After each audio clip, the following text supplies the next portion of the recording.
Beloved intercessor, these days I want to be sharing on the subject of rebuilding the walls of protection.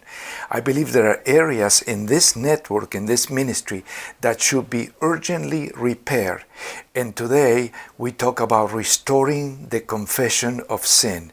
In Nehemiah chapter 1, in verse 3 it says, "Those who return to the province of Judah are in disgrace." How come the people of God, they shouldn't be in disgrace?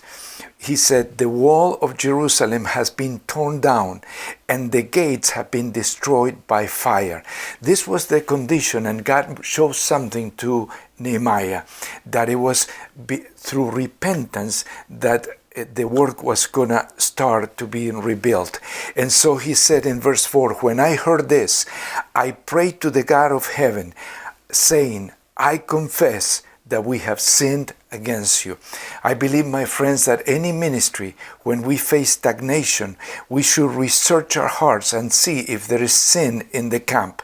And I believe we have things to repent for, and let's start right now praying together a prayer of repentance. Father, we want to join the prayer of Nehemiah, acknowledging that we have not been diligent and we have not done everything well as you require of us, and that there have been groups that have been neglected or abandoned, and that your work has been neglected. But Lord, we repent.